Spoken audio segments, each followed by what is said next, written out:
கோவையில் நடைபெற்ற சர்வதேச பருத்தி கவுன்சில் கூட்டத்தில் பருத்திக்கு சிறப்பான எதிர்காலத்தை உருவாக்க புதிய தர அளவீட்டு கருவி அறிமுகம் செய்யப்பட்டது.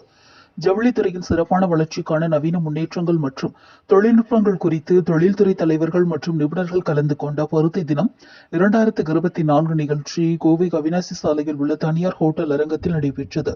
சர்வதேச பருத்தி கவுன்சில் சார்பில் நடைபெற்ற இந்நிகழ்ச்சியில் நிலைத்தன்மை, தொழில்நுட்பம் மற்றும் உலகளாவிய வர்த்தகத்தில் கவனம் செலுத்துதல், உலகளாவிய பருத்தி உற்பத்தியில் அமெரிக்க பருத்தி மற்றும் இந்திய ஜவுளித்துறையின் பங்கு ஆகியவை குறித்து விவாதிக்கப்பட்டது.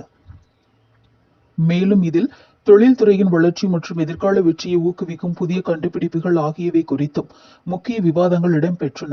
முன்னதாக பருத்தி கவுன்சில் செயல்பாடுகள் குறித்த செய்தியாளர்கள் சந்திப்பு நடைபெற்றது.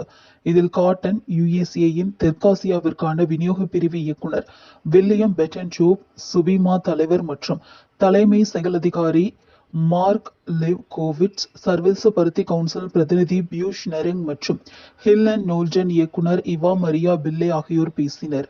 இதுபோன்ற கூட்டங்களால் இந்திய ஜவுளி ஆலைகளுக்கும் இது சார்ந்த நிறுவனங்களுக்கும் புதிய வாய்ப்புகளை வழங்கும் எனவும் தற்போது அதிகரித்து வரும் தேவைகளுக்கு ஏற்ப நவீன தொழில்நுட்பங்களின் வரவு பயனளிப்பதாக கூறினர்.